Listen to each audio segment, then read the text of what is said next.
All right, that said, let's jump into the next talk here at the Azure Developer Community Day. So my name is Thorsten, and I'm here to speak a little bit about WebAssembly beyond the browser. So how we can take WebAssembly workloads and run them on the server side, leveraging Kubernetes and especially leveraging Azure Kubernetes Service. So that's the topic for the upcoming 45 minutes. For those of you who don't know me, my name is Thorsten Hans. I work as a consultant with Thinktecture here in Germany, and I mainly focus on cloud-native application development and engaging customers to adopt the cloud. And if I speak about cloud, I always refer to Azure, obviously. So besides that, another focus area of mine is infrastructure as code, where I typically use Terraform. So if you have any questions to topics like those or the topic I will talk about today, don't hesitate, just reach out. I would engage you to or encourage you to reach out on Twitter, and let's have a discussion about what your intention is about, or what do you think about WebAssembly when it comes to taking it beyond the browser and run workloads on Kubernetes. Okay, that said, I've divided the talk into three main areas. First, we will run through a couple of topics that are important when it comes to WebAssembly and WebAssembly on the server side. Then we will have a look at krustlet, what it is, how you can get it, how you can integrate it into your Kubernetes environment. And the third part is, the demo part, where we will take several or different WebAssembly workloads, run them locally, and then push them across the border towards Kubernetes and see how things work on that side. Okay, that said, let's jump into the introduction. So first, we have to talk about three terms or three new acronyms that enter the stage. First is WebAssembly, WASM. Then there's WebAssembly System Interface, WASI, and then there is WebAssembly Gateway Interface, WAGI, which we will jump into right now. So first and the most fundamental thing is obviously WebAssembly, which basically executes a binary instruction format, and WebAssembly itself is it's a virtual machine, and you can think of it like a sandbox that is able to process compute instructions in a stack-based manner, right? So what WebAssembly actually gives us is, at least for me, I can gain speed, right? So I can take any existing code, compile it against the WASM platform, and get near native execution performance, because WebAssembly is able to leverage existing hardware capabilities. It is safe. It is memory safe by default. So every module that we run inside of WebAssembly is sandboxed and is only able to interact with those APIs, that are provided by WebAssembly itself. And obviously, it's portable. WebAssembly in the browser is getting more and more things. So we have Blazor WebAssembly from Microsoft, gaining more and more attraction in the community, and we see a lot of companies adopting it. But what we also see is taking legacy applications, especially when it comes to algorithms, and so, for example, having C++ algorithms being there for 20 years or so, compiled against Windows, right? So we have we help customers in actually compiling those algorithms against WebAssembly, hook them up, or distribute them via the browser, and make those algorithms accessible to JavaScript. But that's on the browser side, right? But there are also WebAssembly runtimes that we can, run on our local machine, or just publish or just deploy to server to run WebAssembly workloads also on that side of the architecture diagram. So we will look into several WebAssembly runtimes throughout the course of that talk. But basically, WebAssembly gave me those three things, right? It's fast, it's safe, and it's portable. All right. So portability actually, brings has some disadvantages.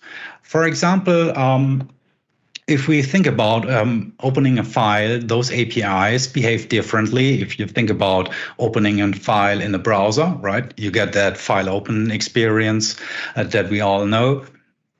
On Windows, we have those Win32 APIs that we can call into, and on Linux and macOS, we obviously have their platform-specific APIs.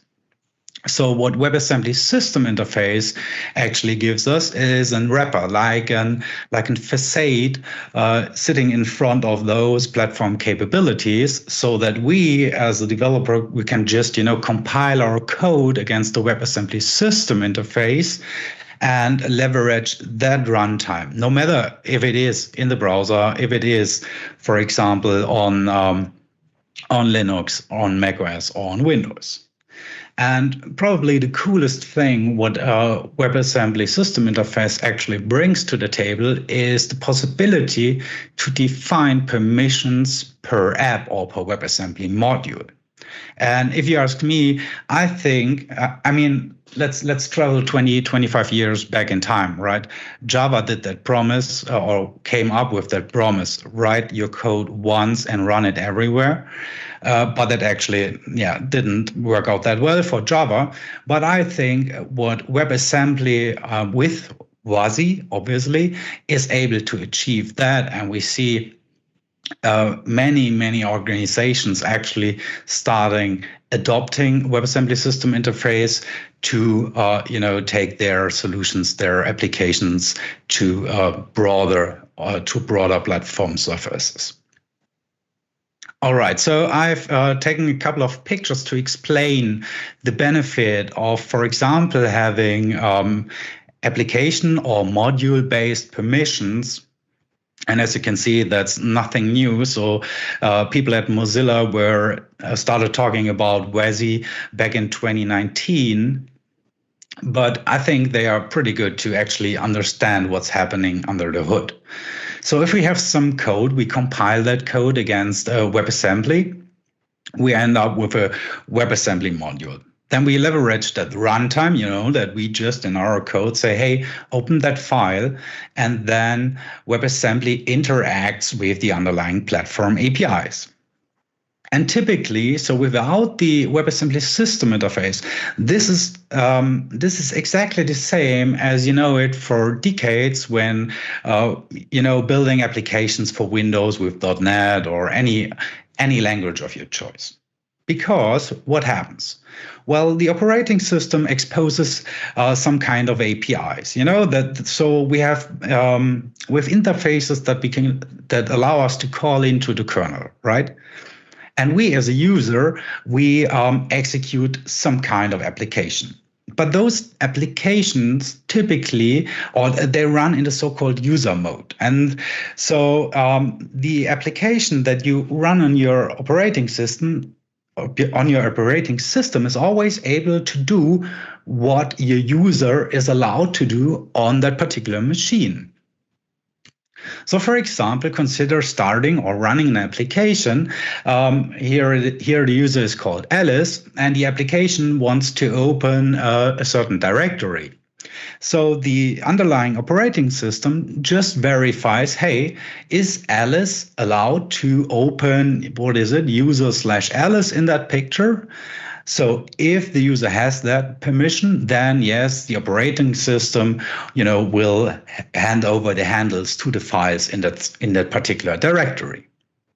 However, what would happen if we, instead of having a well-known application that's respecting all the permissions, take a risky app, right? So a malicious app that's in that case executed by Bob, and the application asks to open a Bitcoin wallet.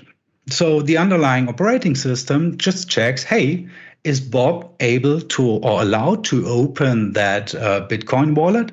And in that case, yes, he is. So in the next step, the risky app may just ask for the allowance to open a TCP connection or network connection to any kind of remote endpoint.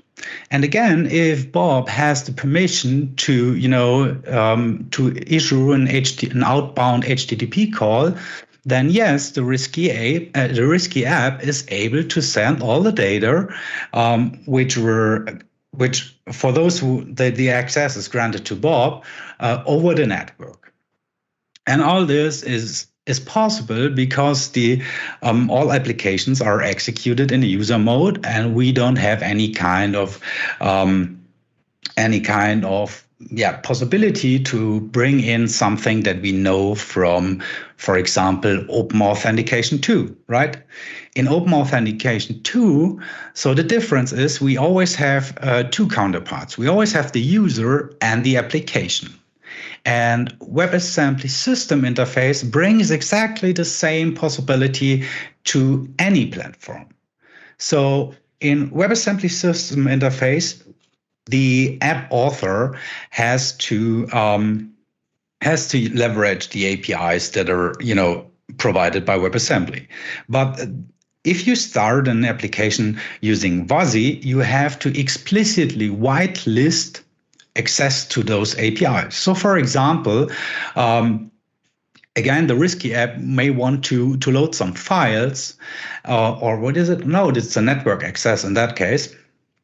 So if we don't allow that particular risky app to do so, it doesn't matter if the user is able to do, because we have the combination of user-centric permissions and app-centric permissions. And that's what WASI brings to the table.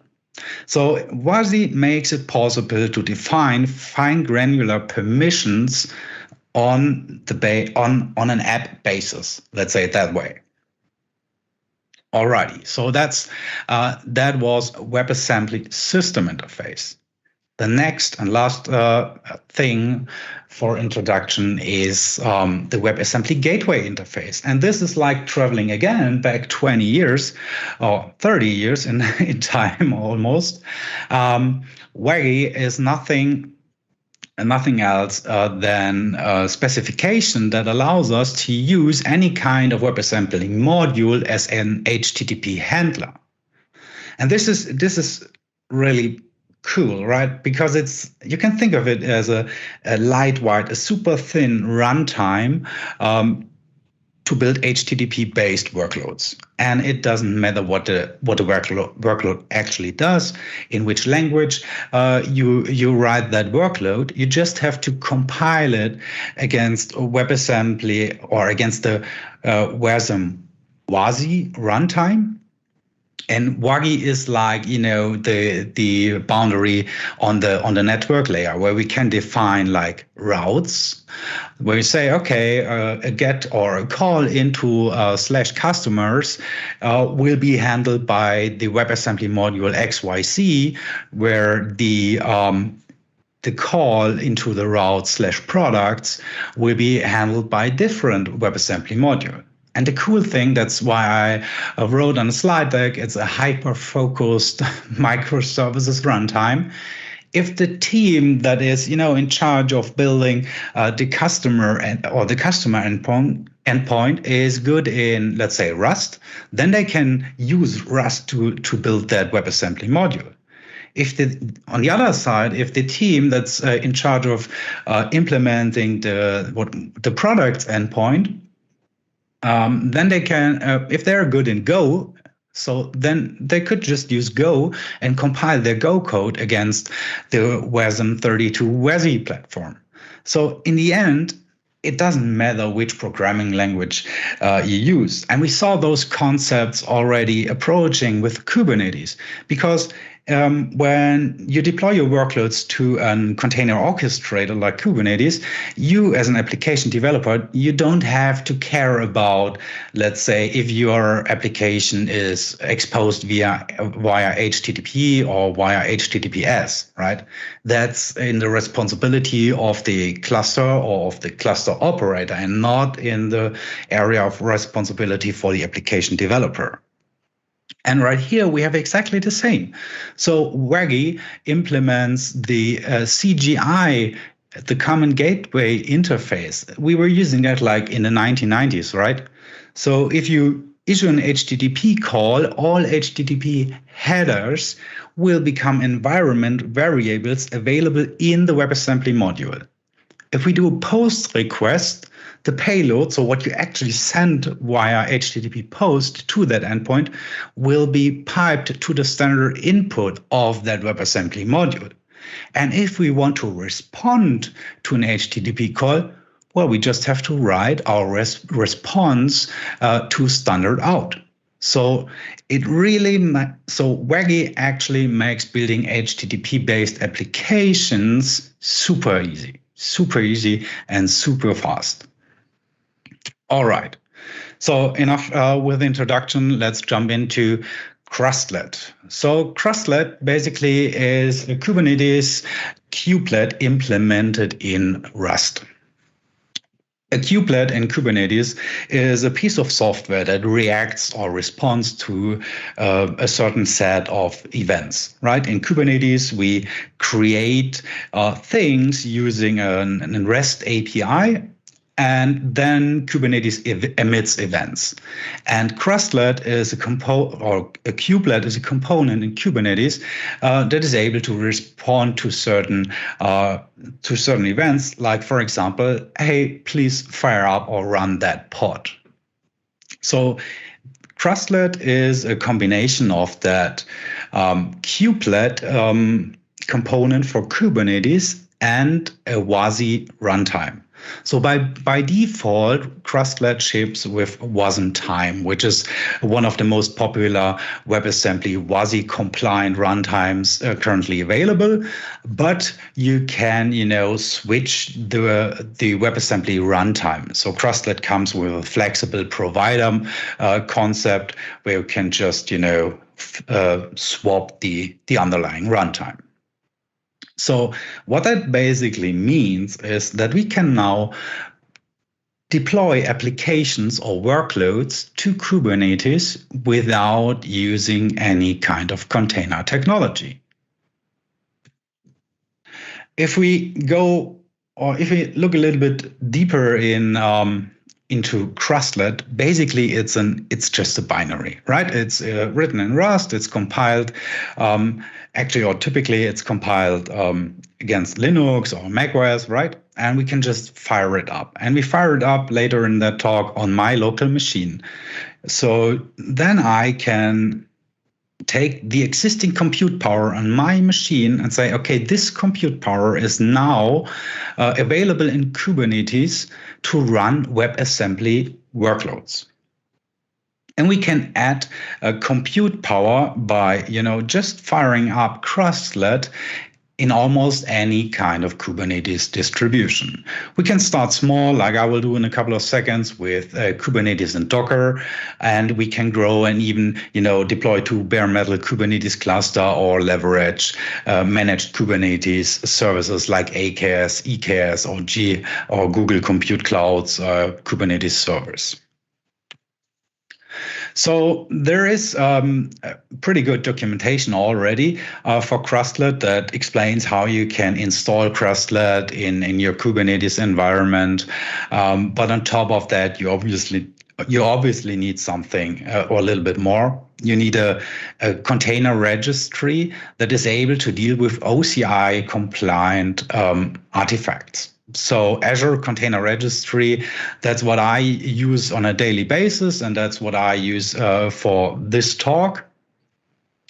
And you somehow have to compile your code against WASM 32 WASI.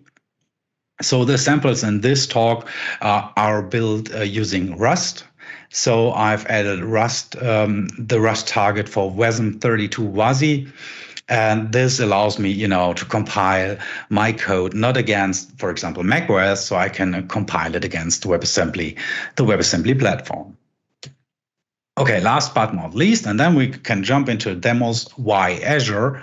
Well, so krustlet is built in the open, right? It's open source, but most of the contributors are full-time employees at Microsoft, because I think Krustlet allows cloud vendors or cloud platform services to gain a higher resource utilization. Right, because we get rid of the container, the entire container runtime, we could just, throw WebAssembly workloads into the cluster and leverage the compute power that is available. On top of that, the Azure or the AKS team is an early adopter for Krustlet. So a couple of weeks ago, the team announced that they have right now WebAssembly workloads in preview. So you can just install an Azure CLI extension and extend or make any AKS cluster able to run WebAssembly workloads. And the best thing is, on top of just having WASM and WASI, Azure or the preview extension allows you also to leverage WebAssembly gateway interface, so WAGI workloads. All right, so let's jump into the terminal.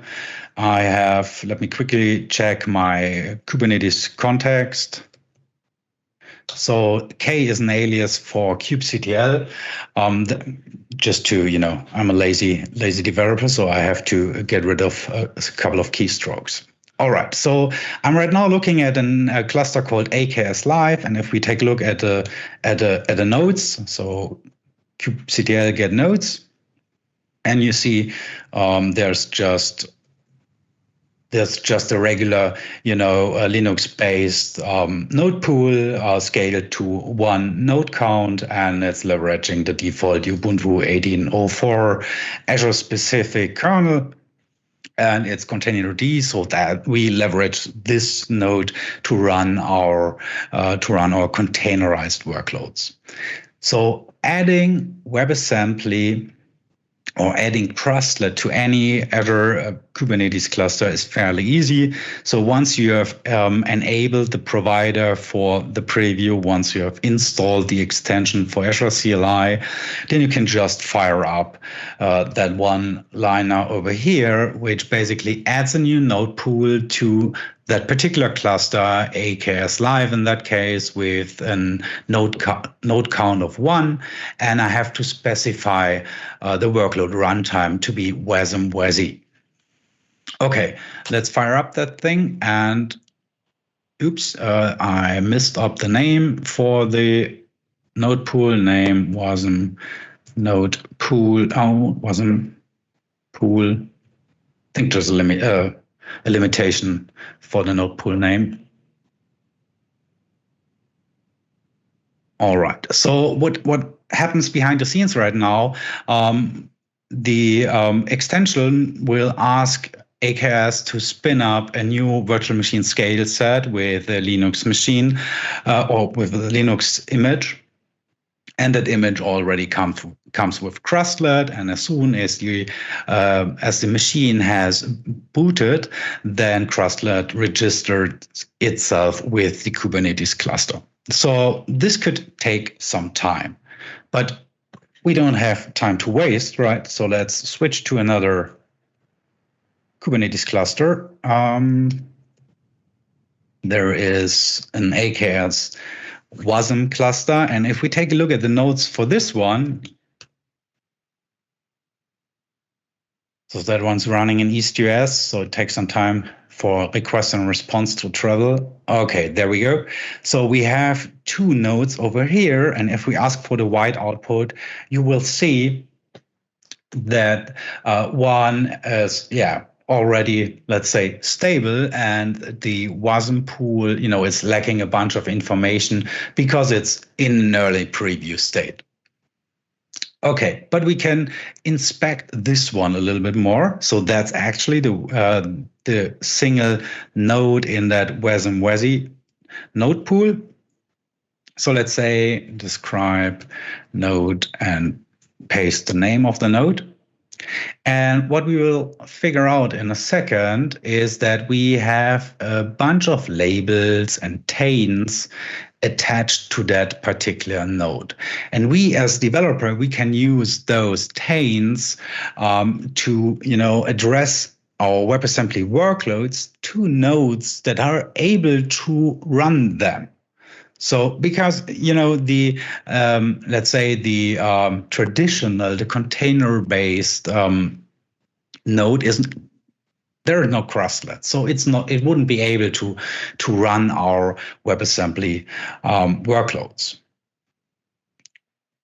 All right, so that is how to enable, how to add krustlet to an existing Kubernetes cluster. It's for AKS, it's super easy. It's a one-liner. You have to wait a couple of minutes until the node shows up, and then you can use kubectl describe node to verify that everything, is up and running, and that the required or the corresponding tains and labels are attached to that node. But we will revisit this one in a minute.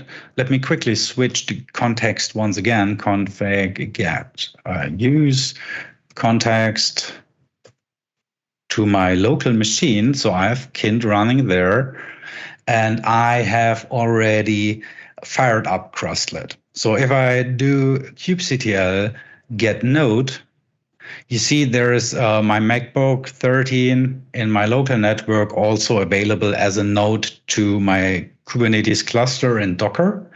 And there is another tab over here, and it's a dark one, and it's smaller, but that's actually running the krustlet. So we can quickly check for the krustlet process. And as you can see, krustlet WASI is running and it's pointing to bootstrap file. So the krustlet team gives you a shell script that's examining your current context and creates a bootstrap configuration for krustlet so that krustlet is able to seamlessly integrate with your Kubernetes cluster running on your local machine. All right, let's quickly go back to the slides, just to catch up with the slides, right? So we are right now about to run WebAssembly workloads in Kubernetes, and boom, there's a demo. So let's switch back to VS Code at that point in time. So basically, I have three demos, right? We have one that's just leveraging WebAssembly, no WASI, no WebAssembly gateway interface. It's built in Rust, but it's not complicated at all, right? We are just defining an endless loop, and we're waiting 3 seconds to print a nice message to standard out. So nothing fancy here. All right, let's fire up a terminal. And let's first wait for the terminal to fire up. Okay, there we go. We can compile it using Cargo. So that's the build and dependency management tool in Rust. We compile it against WASM 32 WASI, and we end up, so I didn't make a change and I compiled it in advance. We end up in the target folder for the desired platform in release mode with a Hello WASM WebAssembly module. And now we can take any kind of WebAssembly runtime to run that module. And I've installed WASM time on my machine, so I can just say target WASM 32 release hello WASM.wasm. And as you can see, I'm able to, see those nice messages appearing on my terminal or my standard out every 3 seconds. Okay, fairly easy. But how can we run it in Kubernetes right now? So for now, in krustlet leverages a concept that we all know and love in Kubernetes, that it's just a pod, right? So we use the container spec at that point in time over here to point to a WASM module that is pulled from an Azure Container Registry. So how to get our WASM module up to the container registry? Well, that's fairly easy. There's an open source project called WASM 2 OCI. which allows me to take any kind of WebAssembly module, hello WASM.WASM, and push it to the container registry. So WASM2OCI takes the WebAssembly module, attaches a metadata file, which is basically a JSON file, right?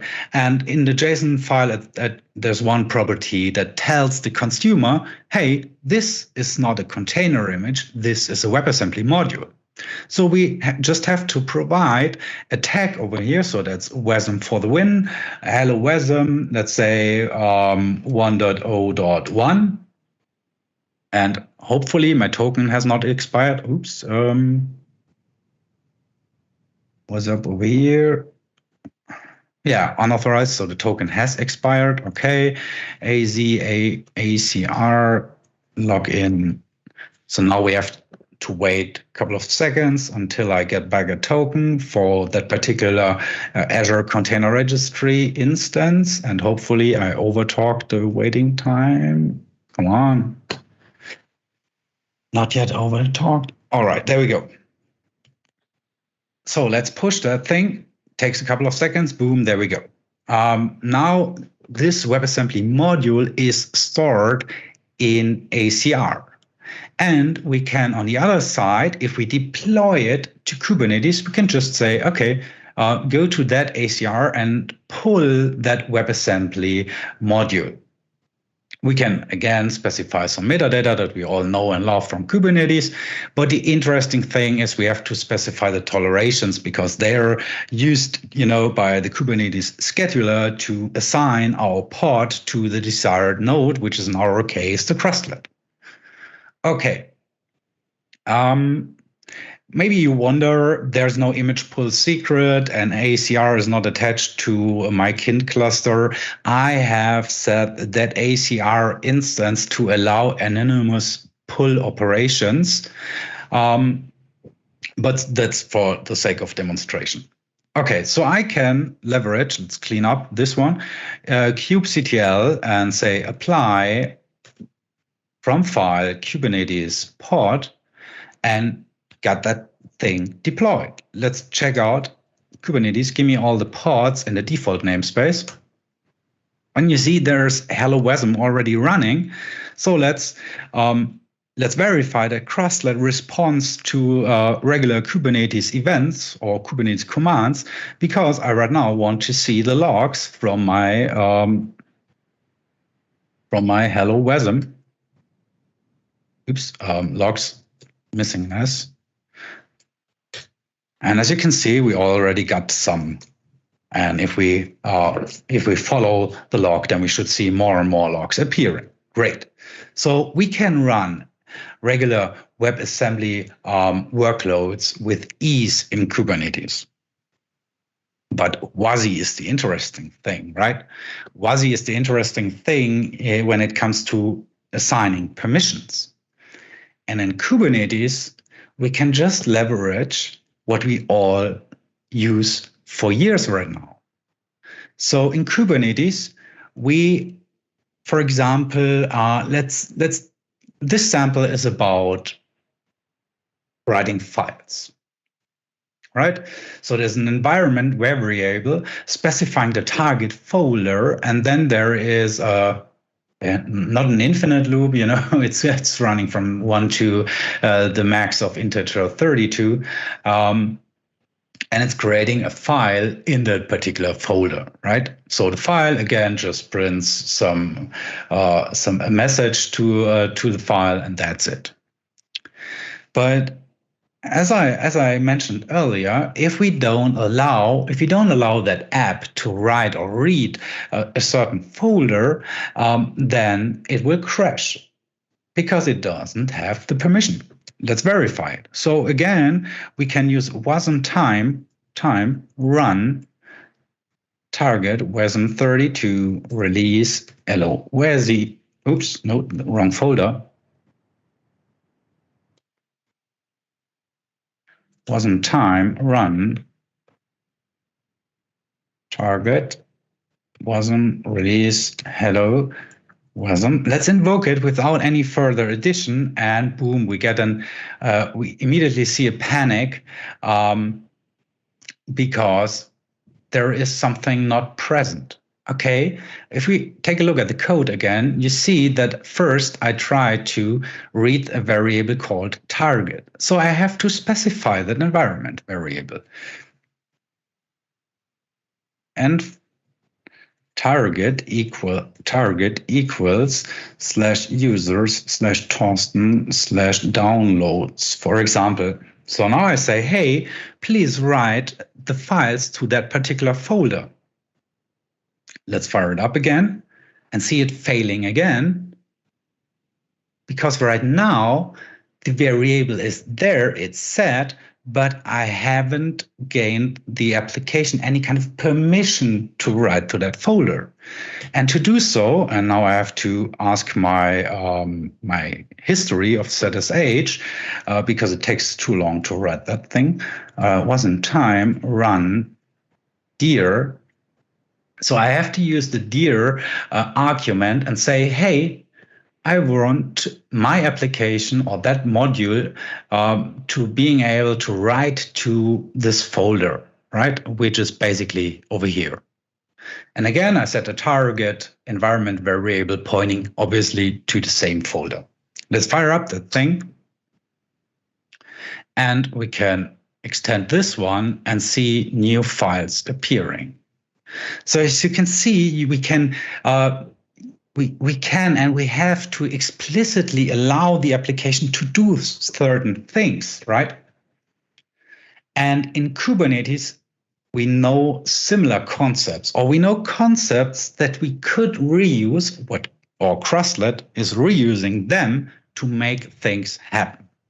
For example,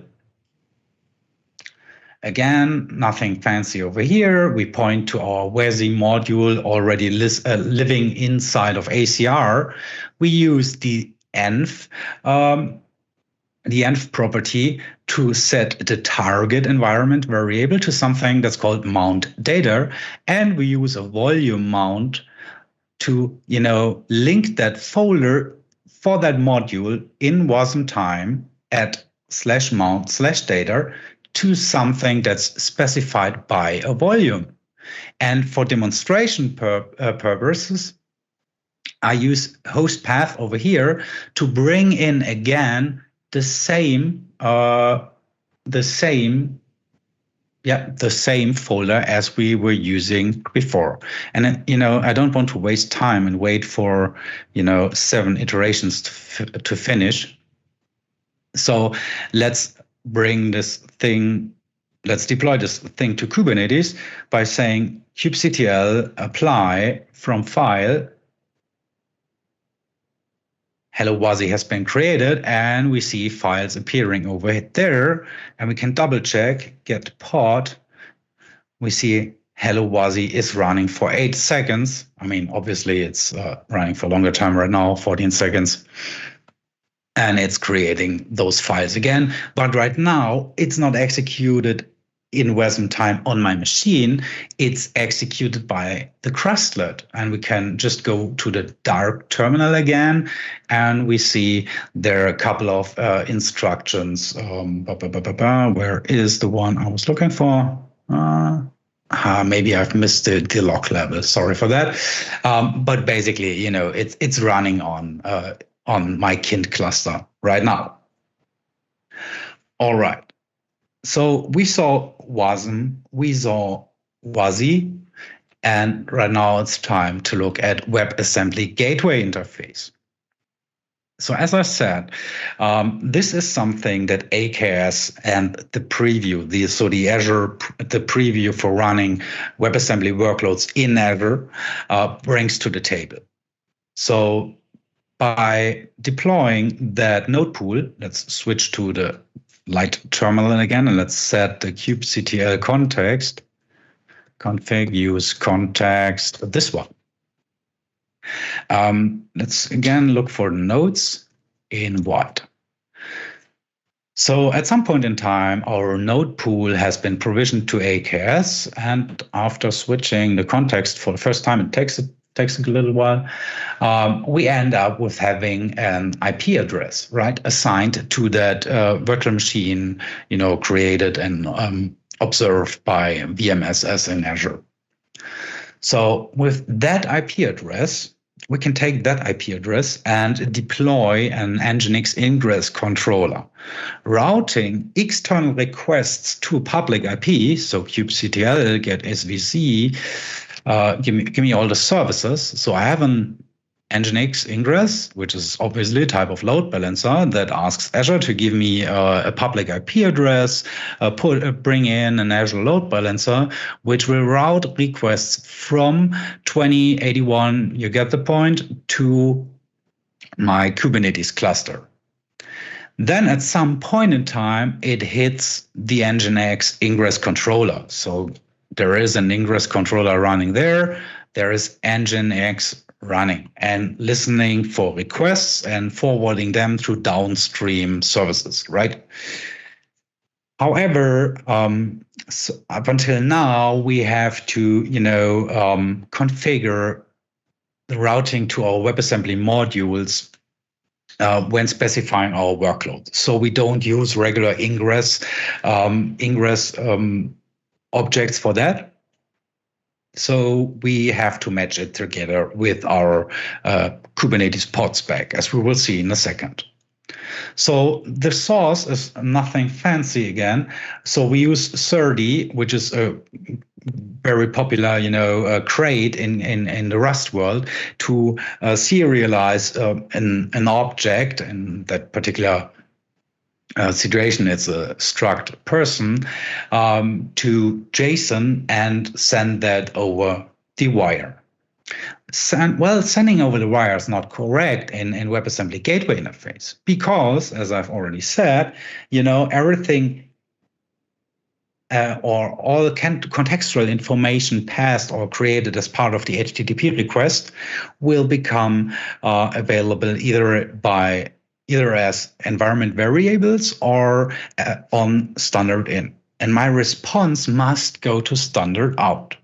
So the entire process for the HTTP handler looks like this. I create my response at this point in time, right? It's fairly simple, just an instance for that struct that gives me some people. So we have Bill Gates and Steve Jobs over here, which is a vector, so basically like an array, right? And we look at all the environment variables available to that handler to see what was actually produced as part of an HTTP request. And we put all those header or all those environment variables into a map and return that map. So basically our HTTP response should be a JSON structure containing custom data, like people, and contextual data. So what did my handler receive from the underlying WAGI runtime? And there is a specification, so you can, define any kind of response header by just writing them to the standard output in using colon notation. And then at some point, we have to come up with a new line and print the response. So this AP or this HTTP handler will reply with JSON. And that's all for the handler, right? So again, I take this one, compile it against WASM 32 WASI, and use plain old Kubernetes pod to bring this thing up and running in AKS. But here comes the WAGI specification, right? So we say, okay, we want to expose that thing on port 3001, and we want to configure the HTTP routes. So we want to respond to the root route over here, the /, and there is a module in that pod with the name WAGI that responds to that particular route. So we can extend that obviously and say, let's say there is a customer's module that would respond to the route at customers, right? And so you can start building up your API surface, leveraging WebAssembly modules. Again, we point to the WASM module living in Azure Container Registry, and we provide our tolerations.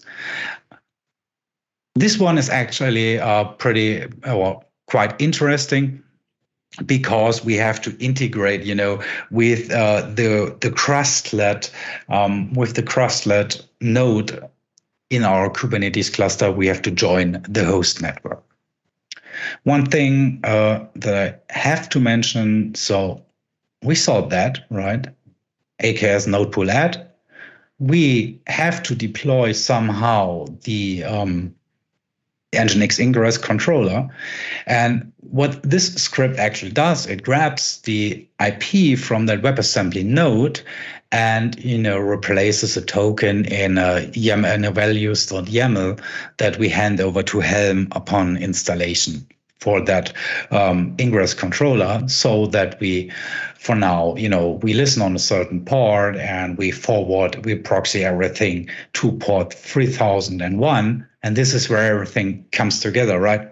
So there's the port, and we instruct Wagi to listen to that particular port and forward the requests downstream to our WebAssembly modules. However, this is really cool, and actually it works. So I can just, there's the public IP, and let's curl it, and then we get something. And if we format it using JQ, you see there's build, there's gates, and there are all the environment variables populated by a WebAssembly gateway interface when the request actually hits the krustlet. However, it is an early preview, and I found it a little bit fragile to redeploy WebAssembly modules with a different tag. So I don't want to, play that hard with the demo gods. So I've already, kubectl applied it to the Kubernetes cluster. But basically, this is how I think maybe we will build some of our applications or our workloads in the near future, and finally, we will be able to get rid of containers in Kubernetes. So that brings me to the conclusion, because I think we started a little bit later, so maybe I have 1 or 2 minutes. Okay, so WebAssembly workloads in the cloud, obviously, they drive resource utilization, right? We can put more workloads onto the same amount of, let's say, hardware. So that's an advantage, obviously, for the cloud vendor. It's not an advantage for me as a customer. Well, at some point in time, I may save some money. That's true. But it's not a technical, let's say, advantage for me as the developer. However, I can stop thinking about shipping tiny operating systems containers, right? Because I want to ship my application. I don't want to maintain, patch vulnerabilities in, let's say, Ubuntu, in Alpine Linux, or whatever my container uses as a base. So this will allow application developers to focus even more on solving application requirements instead of taming or tackling required infrastructure, let's say it that way. But I think one of the best benefits or the best concepts is the WebAssembly system interface allows me to finally, put fine granular authorization, not just from a user's perspective. Now I can put them on the application tool, so on the workload, on the WASM module, and this will be a huge benefit when it comes to securing cloud infrastructures, when it comes to securing servers. You don't have to go all in public cloud. You can run those on your own server, but it allows you to harden your application runtime. And it's applications will become more and more robust because the WebAssembly module is not able to take down the hosting environment, so the surrounding platform, because the WebAssembly modules are just allowed to do what we specify. That said, it is still early. So krustlet hit 1.0.0, I think, a couple of months ago, and the team is super focused on adding more and more values. And we see integration with AKS being available for roughly about four weeks right now, and they are super interested in hearing what the community does, what the customers actually are doing with krustlet, and they are available to help and have a conversation about that. But yeah, at some point in time, it's still a rocky road, because especially in AKS or in any kind of managed Kubernetes cluster, we have limited control. I mean, we can obviously SSH into the krustlet node and try to see what's going on there. But yeah, a broader integration with things like Azure Monitor, with, for example, Azure Policy and so on and so forth, that are topics that are not yet there. But I think at some point in time, we will also get those check marks checked, and we should be able to, start a journey in Kubernetes without leveraging containers. And with that, I want to say thank you for attending or listening to my session. If you have any question, don't hesitate, just ask. The slides will be up in a couple of minutes, and the demo repository is already on GitHub. I will again provide the link in the Teams channel for this conference, and obviously send it on Twitter. So if you have any question, don't hesitate, just ask. Well, thank you for attending.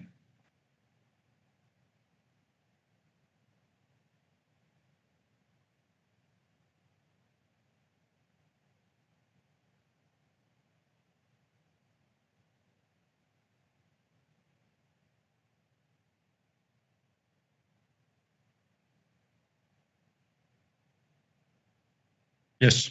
Yep. Sure.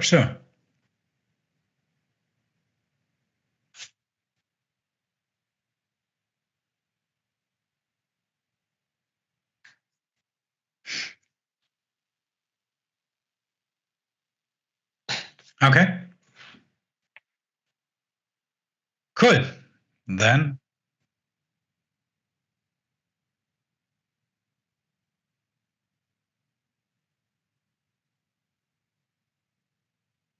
yeah. Yeah, I hope so. Again, thanks for having me. Thank you to the entire Augur team. It was great to be here, and take care of you, and see you soon.